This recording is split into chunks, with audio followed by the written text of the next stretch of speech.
All right, welcome on into the studio. My name is Danielle Turner Lawrence, and I'm super excited to share my kiln opening with you. I actually unloaded everything out in my garage. Welcome to my garage where I am unloading a kiln. So I just kind of popped the lid.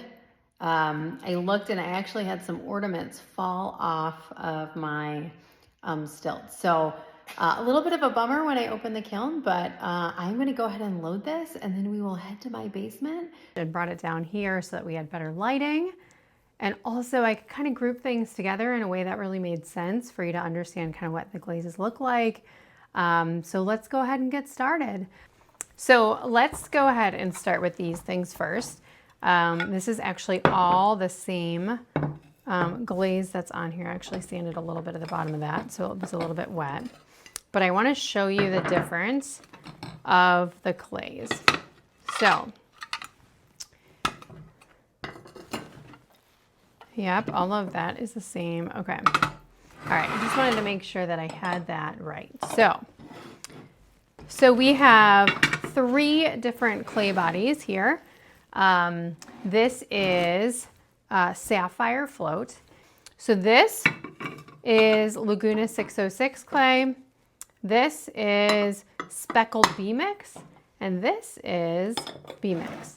And you can see that there's, they look obviously in the same family, but definitely a little bit different in terms of the tones. So you can see this is a lot more dark than this, and then this is even brighter. Okay, so this is Sapphire Float. It's made by Amaco. It is one of my absolute favorites because it really does work across the spectrum of clays that I keep in my studio. So these are some cute garlic graters that I did that really look nice. And I, just really love, it looks nice and smooth on that surface. This is the Speckled B-Mix and looks great on that surface. And then this is my 606, which is a very highly speckled clay. And again, these look awesome on that. So, all right, so that's a whole bunch of stuff. That's one of my favorite combinations. We'll go ahead and put these aside and move on from there. All right, let's get into some of the combinations that I have. And I actually have a little cheat sheet next to me because I've said it before and I'll say it again.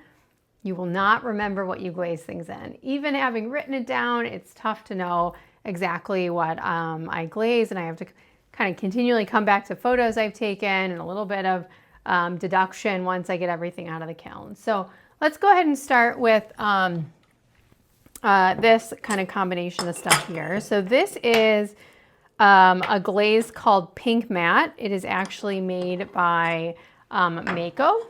And I wanted to do a couple different tests with it actually. And so that I'm going to kind of go over each of these. So first of all, I made some ornaments in my kiln. If you saw kind of the intro to this video, or I put it up, what you'll know is that I had several failures of the hook for my ornaments. And it's because I ordered what would be considered more low fire hooks. So these actually fell down. You can see shards of other glaze on them. I think for purposes of kind of just understanding the glaze, you can tell that they're pretty similar. I'm really happy. This is called Pink Matte. It is made by Mayco. Great on texture, great coverage, does have a little bit of a drier finish. I did want to trial it on a couple different clays. So this is just Laguna B-Mix. It has black underglaze transfer on it. I wanted to see if it was translucent enough to be able to see it and what it would look like. And then this is Laguna 606, so you can see here kind of what it looks like on highly speckled. And then I wanted to put it on just a little bowl to trial it out. So Pink Matte, 3 coats on the bottom. And then I put Honey Flux, 3 coats on top. Yeah, it looks good. I don't know that I would, it's kind of a fan favorite necessarily, but an interesting sort of combination and contrast of, a satin matte glaze with a gloss. All right, so that is Pink Matte. All right, let's move on from there. All right, so this is a new to me glaze. It's called Bougainvillea. It is by Spectrum. I'm really liking this color, and this is Bougainvillea. And what I do for all of my test tiles, and I should have shown that in the last one, is I do 1 coat, 2 coats, and then the bottom is 3 coats. So same sort of thing. You can see sort of what looks lighter here, a little bit darker. And I do it over texture so I can really see what that looks like. This being Laguna B-Mix 5 and this being Laguna 606. So you're going to see that pretty commonly. This is Laguna B-Mix, 3 coats of Honey Flux, and then 3 coats to about here of Bougainvillea, and then some more Honey Flux on the rim. So it looks pretty. I did have a little bit of plucking on my kiln, but I think it has a lot more to do with kind of what I put on the inside here than even having kind of the combination there. But big fan of this pink. Such a bright, happy pink, so I'll be using that more often. All right, this is Spectrum's Shallot. So same sort of thing, 606 B-Mix, 3, 2, and 1 coats on there. And then this looks a whole lot like the last one, and it's because it really does.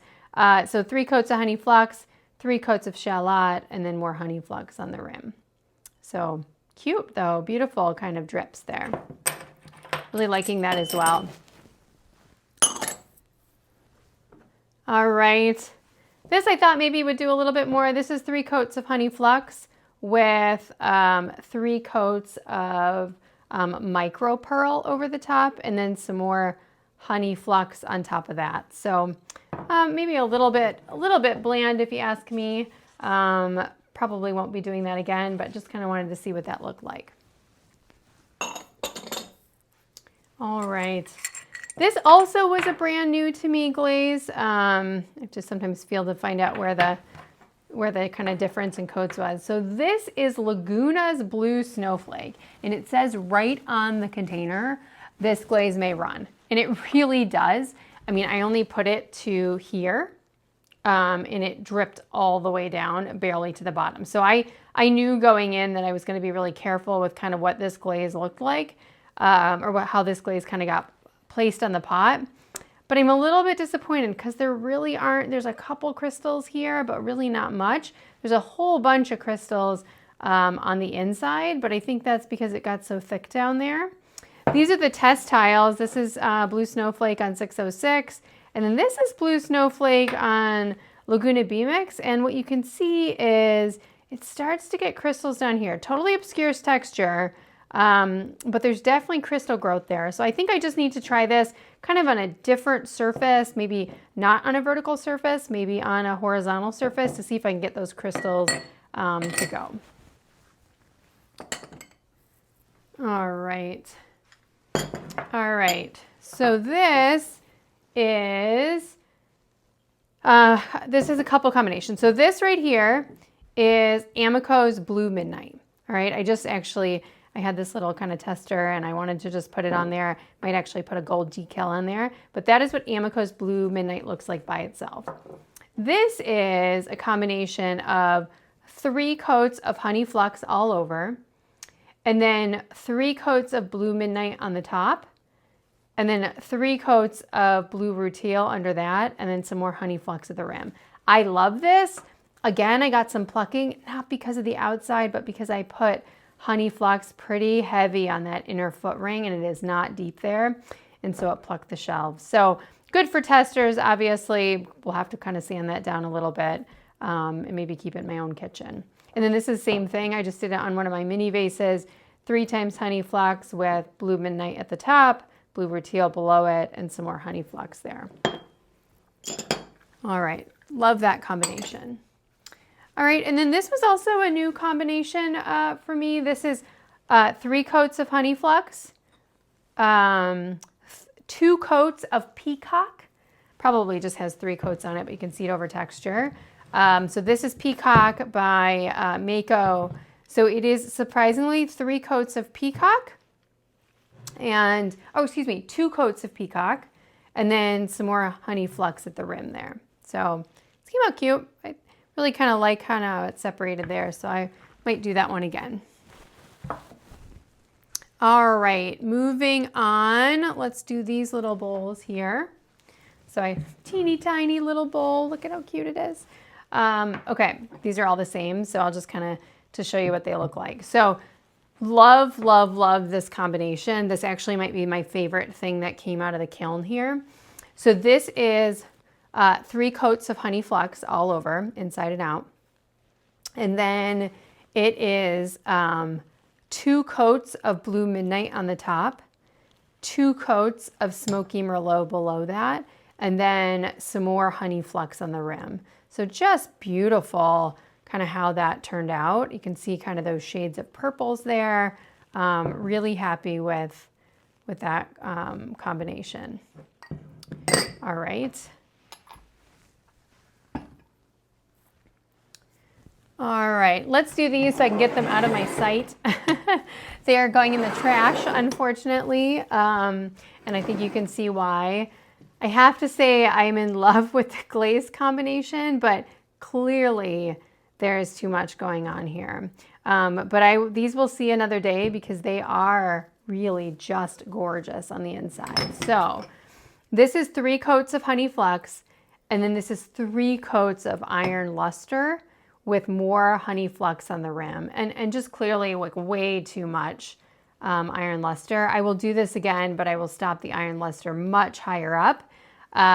When I've done just 2 coats of Iron Luster, it has been a little bit light, so I think I just need to, rather than going down to here, I just need to kind of start higher up, and I will probably still do 3 coats. So you have to follow along to see if I can manage to get this combination to work. But man, I am just like totally, I don't know if you can see that, just totally in love with kind of what this looks like when it does sort of pool. And you know, just a shame. Obviously these are going in the trash. They are not salvageable. You know, if you think these guys look bad, you should see the kiln shelves. They do not look great either, but you know, such is life in pottery. So all right, let's get these out of the way. All right, next up, let's just switch gears a little bit and do some of the Celadons that I have. Okay, Amaco's Rainforest Celadon, one of my absolute favorite Celadons. It just works so well on so many different things. And so I just have a handful of things here to show you. So, you know, I made a couple trays with underglaze transfers on it. These are just gorgeous. I really love this one. And then there's a couple others here that you can sort of see. They have a little bit of kiln wash from the shelves that are on there. You know, definitely like on larger surfaces like this, you can get a little bit of streaking, but I still think it looks gorgeous. This is all on Laguna's B-Mix 5. So you can see what those look like there. So those trays are really cute. And then just to kind of show you a couple different things, I do have a class on how to make these little tiny spoon rests, and they all turned out great. That looks nice. And then, you know, you can see here, and obviously on these pieces here, Rainforest looks great on texture. Now, interestingly enough, this is speckled B-Mix here. You can see the speckles on the back in comparison to everything else I've shown you, which has been Laguna B-Mix, but gorgeous on texture. Actually love, love, love this texture. All right, so that was a whole bunch of pieces because it's one of my favorite colors. All right, going along, this is all stuff that was just glazed in what Val Cushing's 2167 clear. So I'll just briefly show you these. There's really not a whole lot to say. They have 2 coats of clear on them, and you can kind of just get a sense of kind of, it's crystal clear. I will say sometimes it will pull at underglaze transfers. Really just kind of depends. You can see that has a little bit of smudging there, but really cute stuff. And this is all on Laguna's B-Mix. All right. All right, we'll get into some combinations here. Let me just show you a couple other things that are single glazes. This is Amaco's Smoky Merlot. All of these are the same. They look really nice. Some more of these garlic graters are super sharp. And then a kind of a little trinket dish tray here.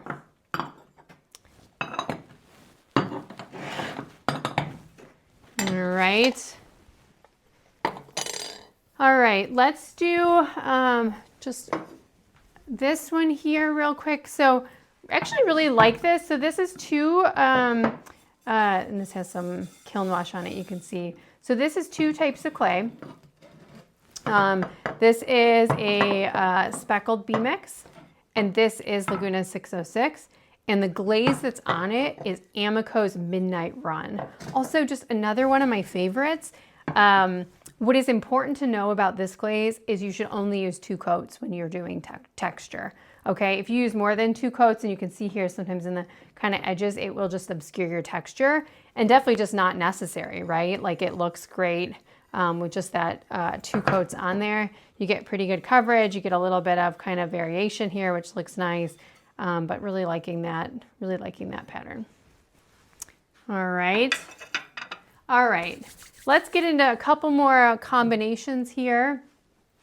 This is a pretty simple one, but really just one of my favorites. And, you know, I mentioned before Midnight, Blue Midnight, made by Amaco. So this is 3 times Honey Flux all over the piece. 3 coats of Midnight Blue. Sometimes I actually do it a little bit gradiated so it's not so heavy at the bottom. And then I put some more Honey Flux on the rim. So looks great. Really love how that looks. And just really kind of remarkable that this is kind of what it looks like with Honey Flux.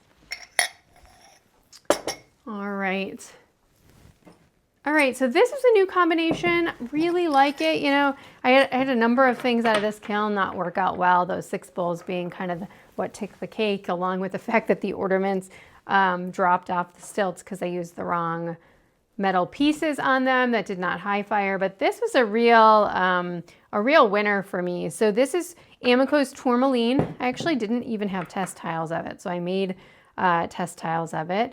This is Laguna 606. This is B-Mix. Again, you can see here 1, 2, and 3 coats is what's on there, and that's beautiful. And this is 3 times Honey Flux with 2 bands of Tourmaline, and then some more Honey Flux on the rim. Just really loving that, and you can just sort of see inside what a soft green that is. Reminds me a little bit of Mayco's green tea, but I just think that this adds a little bit more dimension than that glaze did. All right, let me show you just a couple of the Amaco Celadons that I have here. Okay, so this is Amaco's Fog Celadon. Again, one of my favorite sort of glazes. It's fog, so it's kind of a green-gray, really works well over texture. So all of these are in Amaco Fog. All right, and then this is Amaco's Deep Sea. And actually, this is a little bit of a test because I wanted to see what it would do over underglaze transfer. So this is a black underglaze transfer, maybe obscures it a little bit. Definitely this is a black underglaze transfer as well.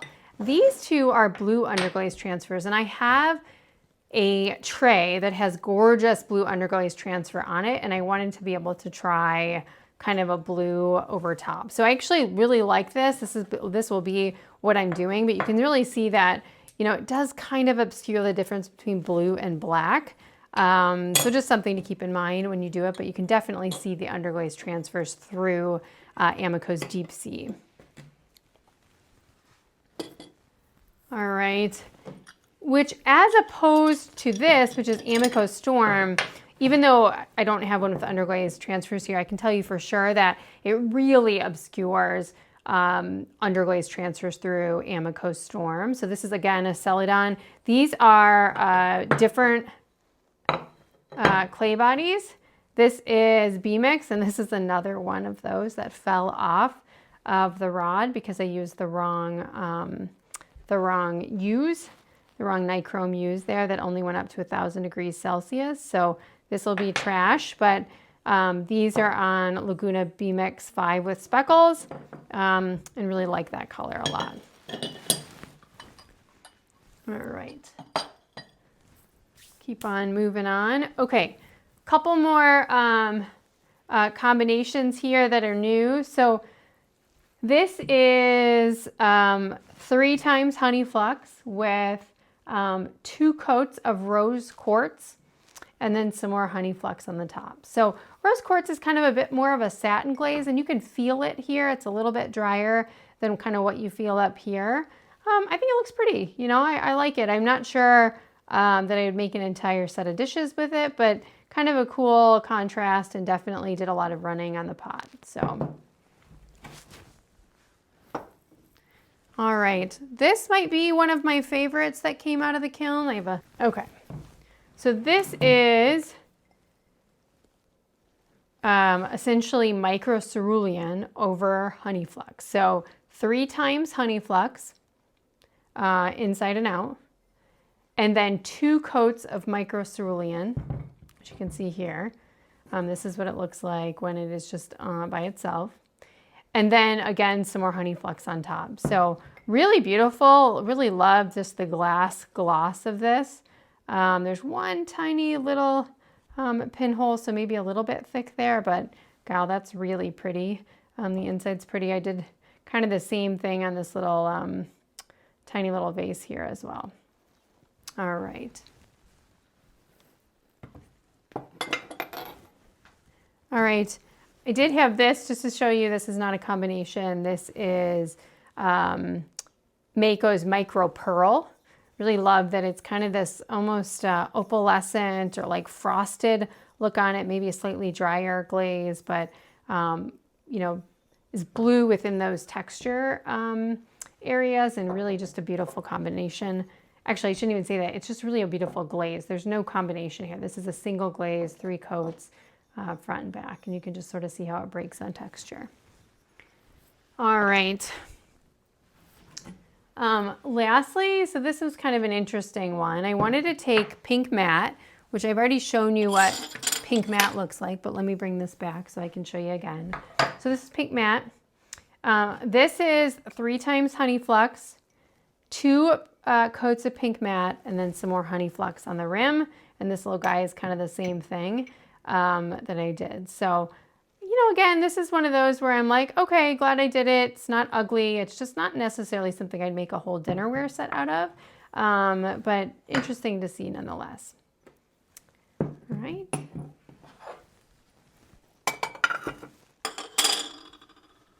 All right, a couple more things here. Let me show you Amaco's Lavender. So I just have a couple things in Amaco's Lavender to show you. These are 2 ornaments that were casualties, and then some trays here. So what you can see here is that it looks great on underglaze transfer. I will say I had a little bit of pitting here, but I think my underglaze transfers were not well adhered on these. So, and actually one of these actually is where the ornaments fell. So these are probably trash as well. That's super sharp right there. So 3 coats over underglaze transfer. This is 3 coats kind of all by itself. Same with this. Looks great on those. Again, these are trash because of them falling. And then this is interesting. So this is Laguna 606. I put lavender and then wiped it back and then put clear over top. So just kind of an interesting way to highlight that texture on there. All right.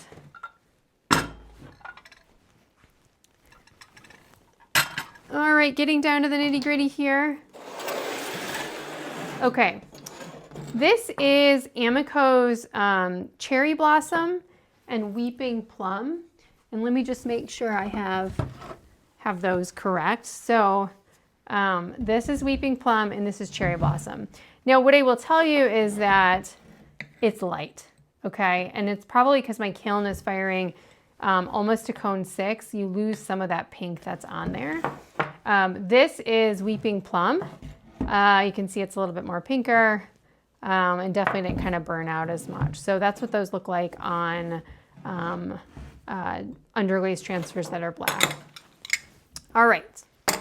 And then last but not least, I have a couple little mini vases here to show you because I just wanted to try some more combinations. So this one ran all over my kiln shelf, but just like everything else. So this is 3 times iron luster and 2 times honey flux on top. So just too much glaze on that. Everything with iron luster kind of just ran right off in my kiln. This is blue rutile, so 3 times honey flux with 2 coats of blue rutile and some more honey flux on the rim. So I'm a big fan of this one. And then this was kind of a new combination for me. This is that peacock glaze by Mayco. So 3 coats of peacock and then 2 coats of honey flux on top. Trying to get some running. Not sure I love that, but interesting nonetheless. So, all right, so that is it. That is my kiln opening. I hope that those combinations helped you to make better glaze combinations and choices in your studio. So until next time, thanks for joining. Bye.